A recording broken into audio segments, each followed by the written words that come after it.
하나님 아버지, 그 하나님의 놀라운 사랑과 은혜를 어찌 우리의 입으로 다 표현할 수 있겠습니까마는 그럼에도 입술을 벌려 그 이름을 송축합니다. 우리의 찬양을 기뻐 받아주시고 이제 우리가 하나님의 말씀을 가슴에 담고 삶의 자리로 돌아가 우리의 삶으로 하나님 앞에 또한 찬양 올려드릴 적에 우리의 삶의 찬양도 기뻐 받으시옵소서. 오늘도 들려주옵소서. 깨닫게 하시고 말씀을 우리 마음판에 새겨주시기를 간절히 바라옵고 소망하며 예수님의 이름으로 기도하옵나이다. 아멘. 이스라엘 백성들이 애굽에서 나와 홍해를 건넌 후 이스라엘 백성들이 광야의 길을 걸을 때 하나님께서는 낮에는 구름 기둥으로 밤에는 불 기둥으로 인도하셨습니다. 구름이 성막에서 떠올라 이동하면 이스라엘 백성들도 이동하고요, 구름이 성막에 머물면 이스라엘 백성들도 머무는 그런 방식으로 이후에 이스라엘 백성들의 삶을 인도하셨는데요, 여러분, 그러던 중 출애굽하고 이스라엘 백성들이 시내 광야에 도착한 후에 약 1년 동안 구름이 그들의 텐트에서 떠오르지 않고 머물러 있는 기간이 생겼는데, 그동안 하나님께서는 모세를 통해서 율법을 주시고 성막을 짓게 하셨고 그 성막에서 봉사할 자들을 임명하시고 규례를 설명하시는 등 이제 하나님의 백성으로 살아내야 할 가장 중요한 말씀과 예배와 백성들 상호간에 지켜야 될 규례들, 규범들을 선포하시고 또한 들려주시고 또한 중요한 직분들을 임명하시는 그러한 특별한 시간들을 시내 광야에서 펼치시게 됩니다. 그렇게 출애굽하고 약 1년여의 시간이 흐르게 되고요, 그 1년여의 시간을 시내 광야에 이스라엘 백성들은 머물러 있었던 것입니다. 그리고 오늘 본문은 비로소 시내 광야를 떠나 가나안을 향해 출발하는 장면인데요, 민수기는 바로 시내 광야를 떠나 광야로 들어가는 이스라엘 백성들의 이야기를 담고 있는 책이 민수기입니다. 그 시점을 민수기 1장 1절에서는 이스라엘 자손이 애굽에서 나온 후 둘째 해 둘째 달 첫째 날이라고 시작되는 시점을 언급하고 있는데요, 우리가 성경의 명칭 민수기라는 명칭에서도 알 수 있는 것처럼 민수기가 시작되면 가장 먼저 하는 일이 계수하는 일입니다. 지파별로 계수를 하는데요, 그들의 종족과 가문을 따라 계수했다 이렇게 표현되고 있는데, 그 계수의 대상은 20세 이상으로 싸움에 나갈 만한 자였습니다. 당시 출애굽한 이스라엘 백성들의 숫자가 몇 명일까 정확히 모르는데요, 단 그렇게 지파별로 계수되어 20세 이상 된, 즉 싸움에 나갈 만한 자의 숫자를 계수해 보니까 민수기 2장 32절에서는 그 숫자가 60만 3,550명이었다라고 밝히고 있습니다. 그렇다면 그 숫자에는 뭐가 빠집니까? 여자가 빠졌고요, 20세 이하 된 아이들이 빠졌고, 그리고 또한 싸움에 나가지 못하는 노인들이 빠져 있죠. 따라서 여자, 어린이, 노인을 합치면 아마 몰라도 200만 명은 넘을 것이다. 그래서 애굽에서 나온 이스라엘 백성들의 수가 230만 내지 250만일 것이다 라고 추정하는 것이 바로 이와 같은 계수에 근거하여 내리고 있는 결론입니다.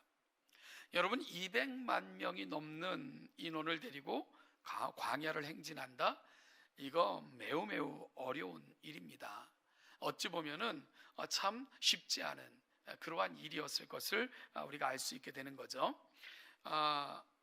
따라서 하나님께서는 이제 시내 광야를 거쳐 이스라엘 백성들이 좀 더 효율적으로 효과적인 그런 이동, 그리고 또한 그런 방식으로 인도하기 위해서 이스라엘 백성들을 향한 구체적인 하나님의 계획들을 설명하고 계신 것, 민수기를 통해서 확인할 수 있게 됩니다. 여러분, 우리가 신앙을 잘못 오해할 때 모든 건 다 하나님이 아시고 우리는 그저 기도하면서 하나님의 뜻만 기다리면 됩니다 라고 생각할 경우가 종종 있기도 해요. 만약에 그것이 신앙의 원리라면 우리가 할 일은 없지 않겠습니까?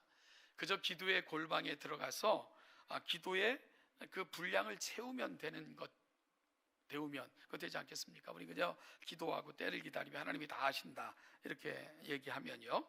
그런데 신앙의 원리는 그렇지 않죠. 여러분, 우리가 예배하는 것은 하나님과의 거룩한 사귐이고 그 예배의 중심은 말씀과 기도입니다. 왜 말씀과 기도냐 하면은 말씀을 통해 하나님의 뜻을 깨닫고 기도를 통해 성령의 감동하심으로 하나님의 뜻을 확신한다면 그 다음은 우리가 그 뜻을 붙들고 실천하며 살아가야 되는 우리 삶이 남아있는 것입니다. 따라서 예배는 예배 자체에도 목적이 있지만 예배를 통해 우리는 하나님의 임재를 경험하고요, 그 예배를 통해서 하나님의 말씀을 깨닫고 성령의 거룩하신 임재하심을 경험한 우리가 우리의 삶의 자리로 돌아가서 그 말씀을 붙들고 살아가는 것, 이것이 매우 중요한 가치로 남게 되는 겁니다.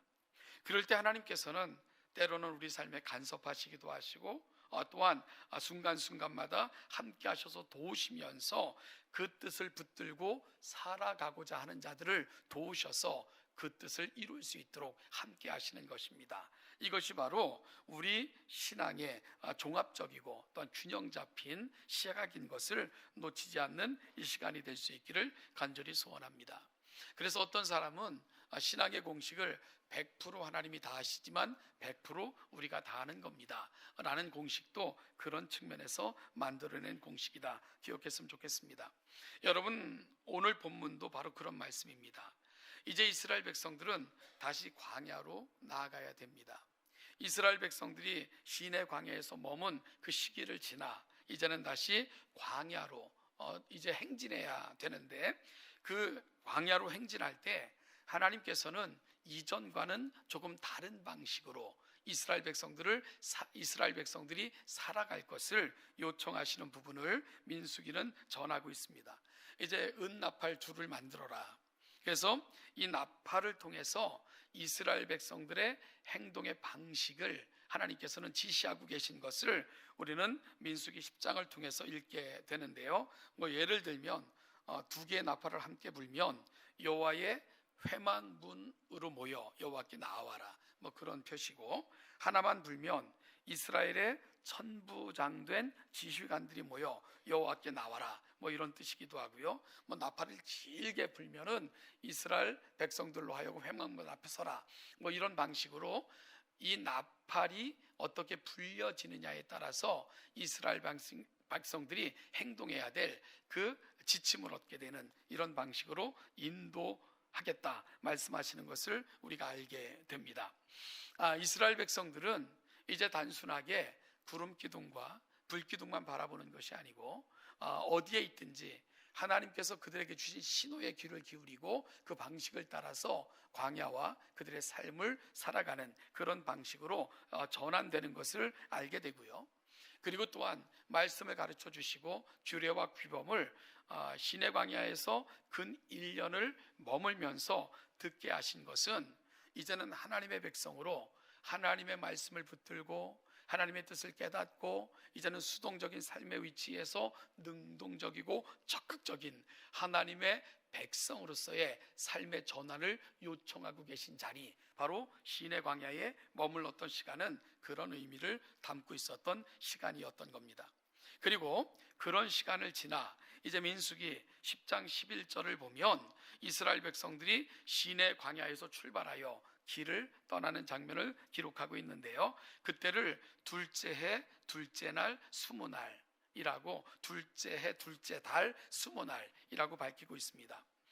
여러분, 하나님께서는 출애굽기 12장 2절에서 이스라엘이 애굽에서 나온 달을 해의 첫 달이 되게 하라 라고 말씀을 하셨고요. 그리고 시내 광야에 이른 때가 애굽 땅을 떠난 지 3개월째 되던 시점이다 라고 출애굽기 19장 1절은 밝히고 있습니다. 그리고 다시 그곳을 떠나 광야를 향해 출발 명령이 내려진 때가 둘째 해 둘째 달 스무 날이라고 표현하고 있는 것을 보면 이스라엘 백성들이 시내 광야에 머문 기간이 얼마나 되는 겁니까? 약 11개월 정도를 시내 광야에 머물러 있었던 것입니다. 그리고 민수기 10장 11절 이하는 행진할 때에 이스라엘 백성들의 지파별 순서와 성막의 이동에 대해서도 기록하고 있습니다. 그리고 출발한 지 3일이 지난 후의 결과를 설명하고 있는 부분이 오늘 본문 삼아 읽은 민수기 10장 33절에서 36절이 됩니다. 저는 오늘 이 본문을 통해서 지난주에 함께 나누었던 본문에 이어서 함께 말씀을 나누려고 하는데요. 우리는 지난주에 한 해를 점검하고 우리의 남은 인생 새로운 한 해를 계획할 때에 세 가지 원칙을 가슴에 담자. 그러면서 God centered, 즉 하나님 중심, 두 번째는 goal centered, 목표 중심, 그리고 good centered, 선한 일 중심의 그 세 가지 기준으로 나는 그런 가치를 갖고 살아왔나 2023년을 점검해보고, 그리고 2024년을 이 기준을 가지고 계획을 세워보며 하나님께서 우리에게 남겨진 인생의 부분이 분량이 얼마인지 모르겠지만 이 원칙을 놓치지 말고 살아가자라고 말씀을 드렸습니다.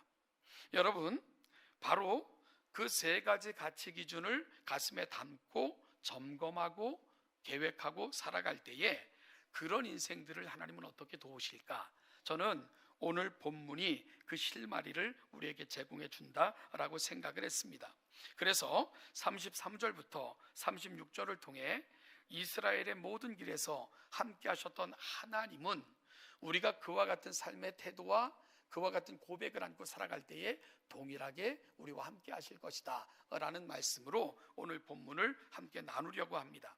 오늘 함께 읽은 본문 민수기 10장 33절부터 36절 그 속에서 이스라엘 백성들과 함께 하셨던 그 하나님을 어떻게 요약할 수 있을까? 저는 세 개의 단어로 정리할 수 있다고 생각을 하는데요. 앞서가시고 보호하시고 지키시는 하나님, 이것이 바로 다시 광야의 길로 들어서 행진할 때에 하나님께서 그들에게 보여주신 하나님이십니다. 앞서가시고 보호하시고 지키시는 하나님, 이 세 가지 항목을 오늘 본문을 다시 한번 설명하며 살펴보고자 하는데요. 33절입니다. 우리 33절 말씀을 다시 한번 읽어보겠습니다. 시작. 그들이 여호와의 언약궤가 그 3일 길에 앞서가며 그들의 쉴 곳을 찾았고, 이스라엘 백성들이 시내 광야를 떠나 다시 출발했습니다. 여러분, 백성들이 행진할 때 가장 먼저 앞선 것이 뭐라고요? 여호와의 언약궤입니다. 그리고 뒤에 백성들이 따르고 성막이 이동되고 다시 이스라엘의 지파들이 따르고 성막의 기구들이 옮겨지고 또한 백성들의 지파들이 따르고 하는 방식으로 이스라엘 백성들이 다시 시내 광야를 떠나 행진을 하기 시작을 했죠. 그리고 맨 앞 언약궤 위에는 낮에는 구름 기둥이 항상 서서 인도했다라고 오늘 본문은 기록하고 있습니다. 여러분, 언약궤가 맨 앞서고 그 다음에 지파들, 성막, 지파들, 성전의 기구들, 지파들, 뭐 이런 방식으로 이동을 해요. 이 순서를 누가 정했습니까? 모세가 정했을까요? 아론이 정했을까요? 아닙니다. 하나님이 정하신 것입니다. 하나님께서 이 순서를 정하시고 지시하신 것입니다. 이 말은 하나님께서 지시하신 곳, 하나님의 백성들이 가는 곳은 어디든지 내가 먼저 가시겠다 하는 하나님의 분명한 선언임과 동시에 분명한 약속인 것을 우리는 그래서 확인받게 되는 것입니다. 하나님이 앞서 가시겠다. 그리고 내가 너희들이 있을 곳을 먼저 가서 정하겠다 하는 것이 오늘 본문이 보여주고 있는 자리입니다. 여러분, 이 이미지가 성경에는 계속 등장하는데요. 우리가 애굽에서 나올 때 왜 모세가 주저했다고요? 자기가 해야 되는 줄 착각했기 때문에 그런 거예요. 내가 하는 일이라면 이건 감당할 수 있는 일이 아니죠. 어찌 40년을 목자로 살았던 목동으로 살았던 모세가 세계 최강의 군대를 거느린 바로를 감히 상대할 수 있겠습니까? 이건 모세의 반응이 맞는 거죠. 이거 못합니다. 이건 될 일이 아니에요. 그게 지극히 당연한 반응이에요. 그럴 때 하나님께서 모세에게 하신 말씀이 뭡니까? 네가 가는 게 아니고 내가 가는 거다. 내가 그들 가운데 가서 내가 바로를 꺾겠고 바로에게서 내 백성을 데리고 나올 거야. 그럼 모세의 역할은 뭡니까? 너는 가서 선언하면 돼.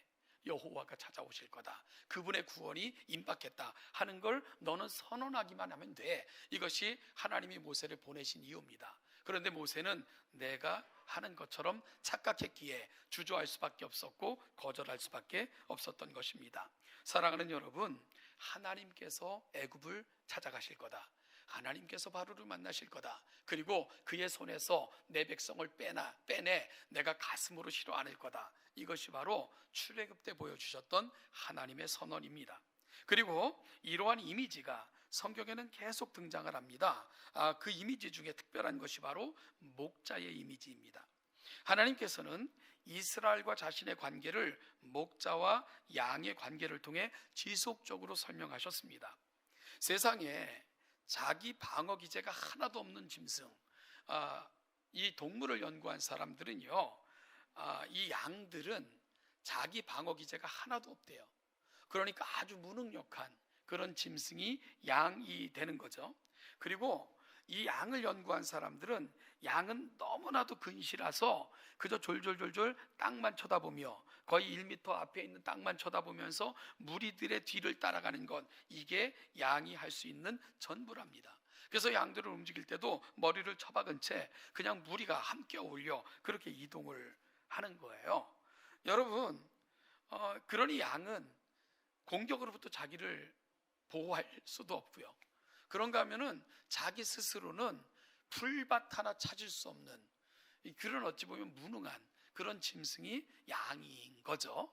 그런데 여러분, 양이 맹수들로부터 쉽사리 공격을 당하거나 굶어 죽지 않는 이유가 있어요. 그 이유가 뭡니까? 그들에게는 목자가 있기 때문입니다.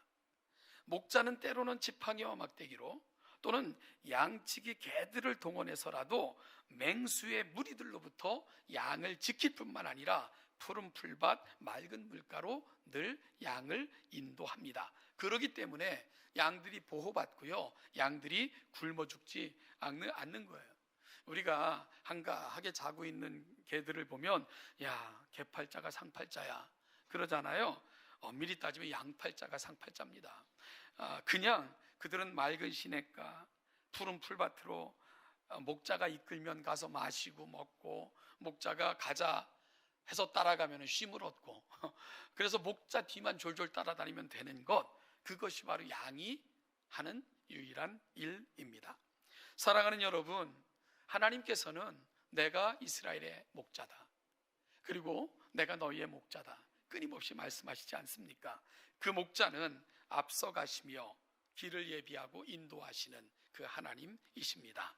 사랑하는 여러분, 그럴 때 따라서 내가 하나님을 내 중심에 모시고, 그리고 그 하나님을 놓치지 않고 푯대 삼아 하나님이 이끄시는 대로 삶을 살아간다면 그 하나님은 여전히 우리 앞서 가셔서 인도하실 것이고, 우리가 가야 될 그 목적지까지 반드시 인도하실 것입니다. 믿고 오늘 또다시 그 세 가지 삶의 태도를 가슴에 담아내시는 복된 이 아침이 되시기를 주님의 이름으로 축복합니다.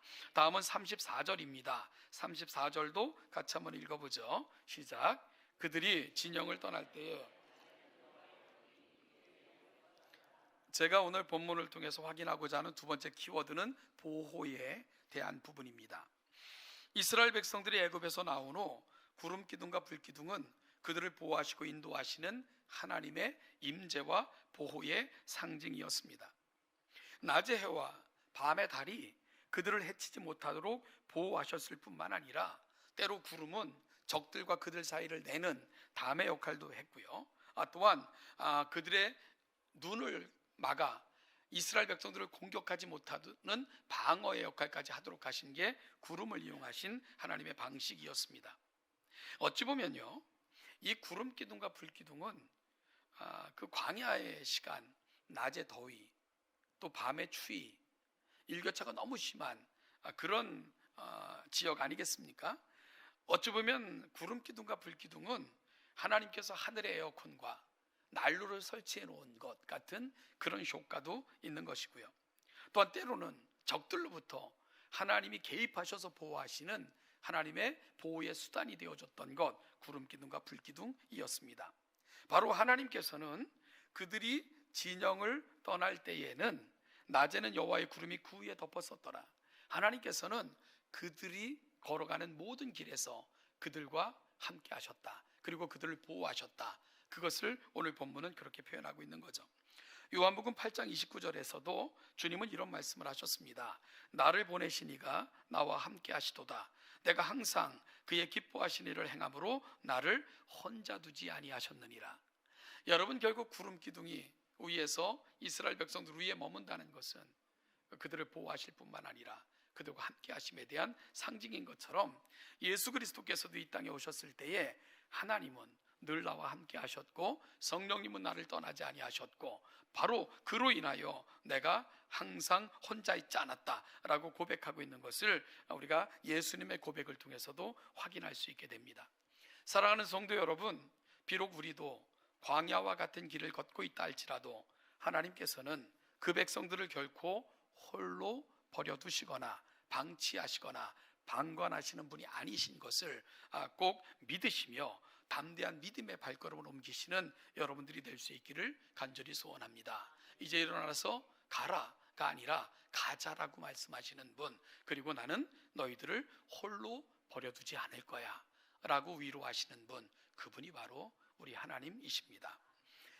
제 친구 목사 중에 교회를 개척해서 섬겼던 분이 있는데요, 이 개척이라는 게 쉽지 않죠. 많이 외롭고 힘들었던 경험들을 말하면서 이 새벽 기도 때 했던 그 한 가지 경험을 간증했어요.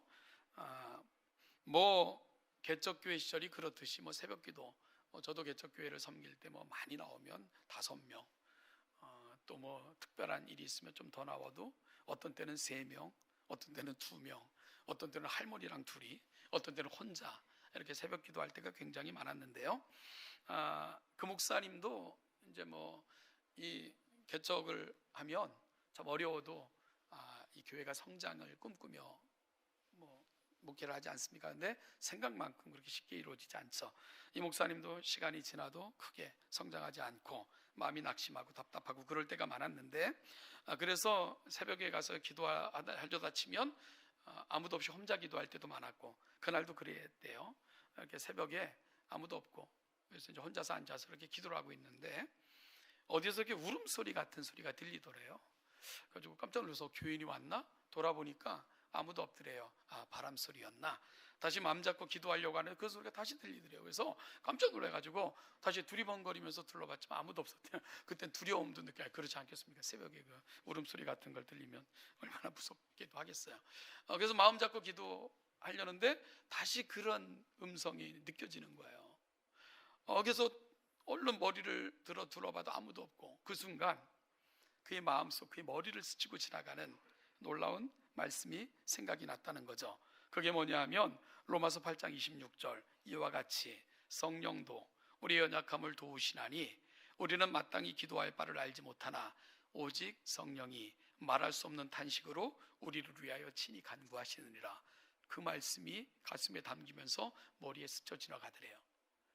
그 순간 얼마나 그렇구나, 내가 혼자 있는 게 아니구나, 성령께서 나보다 더 안타까워하시면서 나를 위해 함께 기도하시는구나, 그 소리는 성령이 들려주시는 울음소리, 성령의 안타까운 소리구나 라는 생각이 들었다는 거예요. 여러분, 그 순간 얼마나 감격스럽고 감사한지, 혼자 있는 그 시간 울고 하나님 앞에 또한 회개도 하고 또 혼자 있는 것처럼 착각했던 부분들을 하나님 앞에 구하고, 그러면서 오랜 시간을 감사하고 감격하면서 기도할 수 있었고, 그 이후로 새벽 시간이 얼마나 감사했는지, 그 이후로 혼자 있든 몇 명이 있든 그 새벽 기도가 결코 외롭지 않았다, 이런 간증을 들려주는 걸 들은 적이 있습니다. 사랑하는 여러분, 주님은 언제나 내 곁에 계시는구나, 그 순간 모든 것이 달라졌다, 그런 고백을 들려줬습니다. 앞서 드렸던 말씀 좀 더 해볼까요? 목자 이야기입니다. 여러분, 아무런 자기 방어 기제가 없는, 스스로는 먹을 것 있는 풀밭조차 찾기 어려운 그런 양, 그런 양이 안전을 보장받을 수 있는 단 한 가지 길, 그게 뭘까요? 목자가 양을 포기하지 않으면 되는 거예요. 목자가 양을 포기하지 않으면 그 양만큼 세상에서 안전한 짐승은 없는 겁니다. 그런데 이 땅에 육신을 입고 오신 하나님께서는 심지어 선한 목자로 자신을 소개하시면서 선한 목자는 양들을 위해 생명을 버리느니라 라고까지 말씀하셨습니다. 그것이 바로 우리의 목자 되시는 예수님께서 친히 들려주신 말씀입니다. 그리고 하나님은 그 백성들을 그렇게 인도하시는 거죠. 여기서부터 연유된 표현이 하나 있습니다. 바로 주 안에라는 말인데요, 헬라어로 엔 크리스토이고 이걸 영어로는 인 크라이스트라고 번역을 했어요. 여러분, 엔 크리스토에서 헬라어 엔이라는 전치사는 원 안에라는 뜻이에요. 그래서 영어로 인이라는 말도 원 안에 있다, 이런 의미가 담겨져 있는 건데요, 여러분, 결국은 주 안에라는 표현은 주님이 나의 원이십니다라는 표현이에요. 그 원 대신 주님 안에 내가 있습니다. 그 표현이 엔 크리스토, 인 크라이스트, 즉 주 안에라는 말이 갖고 있는 의미입니다. 우리의 원이 주님이시라면, 우리가 그 안에 놓여 있다면, 여러분, 그 안에 놓여 있는 나의 항구적 안정은 누가 보장해 주는 겁니까? 원 대신 주님, 그분이 보장해 주시는 거예요. 따라서 원 안에 있는 내가 위협을 당하는 것은 원이 끊어질 경우입니다. 그런데 우리 주님의 원이 끊어질 리가 있나요? 여러분, 나를 원이 돼서 보호하시는 그 하나님께서 나를 사랑하심에 실패하실 리가 없지 않습니까? 따라서 주님이 나의 목자가 되시고, 선한 목자라는 개념 속에는 생명을 걸고 나를 지키시는 내 삶의 원이 되신다 하는 놀라운 고백이 담겨져 있는 거죠. 따라서 주 안에 있습니다, 여러분들은 주 안에 있어요 라는 말만큼 세상에 감동적인 말은 없는 것입니다.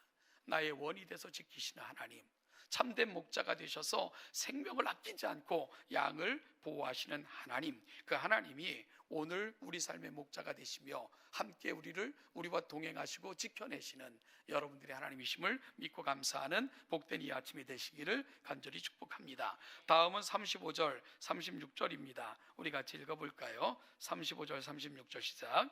괴가 떠날 때에는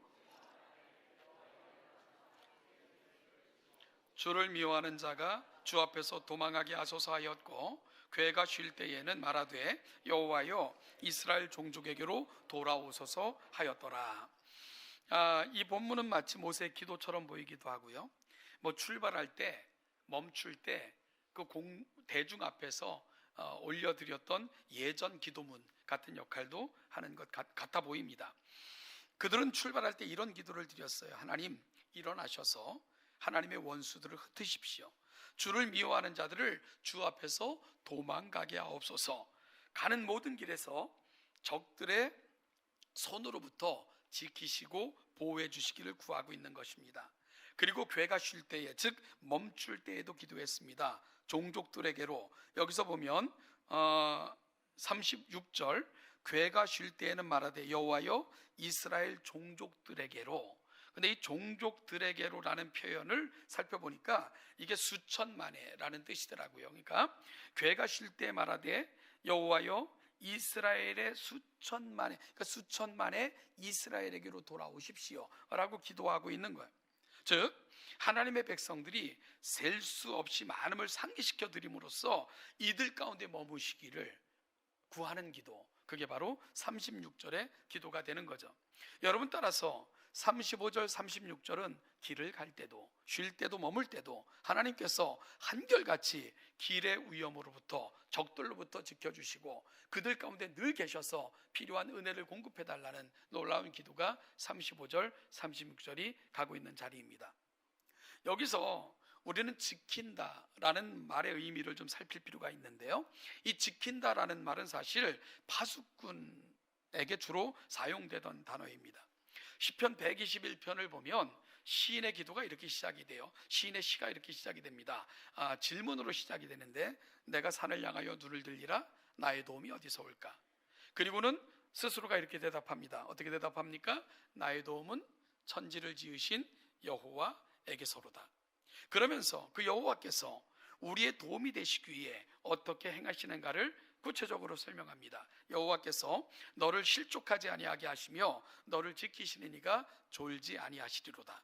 이스라엘을 지키시는 이는 졸지도 아니하시고 주무시지도 아니하시리로다 라고 고백을 해요. 여러분, 이 시는 성전에 올라가는 노래라는 부제가 붙어있는 시편 중에 하나입니다. 따라서 시인은 예루살렘 성전에서 예배하기 위해 머나먼 길을 지나 예루살렘 성전에 도착을 한 거죠. 도착한 길에서 성전에 이르기까지 걸어온 길을 돌아보니까 이 예루살렘이 사실 높은 곳에 있으니까 그곳에 서서 바라보면은 골짜기를 비롯해서 주변이 쫙 보이잖아요. 그 온 길을 다시 한번 살펴보는 거예요. 쉽지 않은 길이었어요. 여러분, 이스라엘 백성들이 예루살렘에서 예배한다? 이거 결코 쉬운 일이 아니에요. 특별히 절기 때는요, 수없이 먼 곳으로부터 길을 걸어 예루살렘 성전까지 도착을 했거든요. 그러면은 거리의 여자들, 왜냐하면 순례객들에게는 돈이 있었거든요. 가서 재물도 사야 됐고 경비도 해야 됐고 거리의 여자들의 유혹이 많았고요. 강도들의 위협이 어디에나 존재를 했습니다. 또한 많은 시간이 걸리기 때문에 건강의 위협이 늘 놓여 있었던 것이 성전에 예배하기 위해 올라오는 순례자들이 맞닥뜨릴 수밖에 없던 어려움들이었습니다.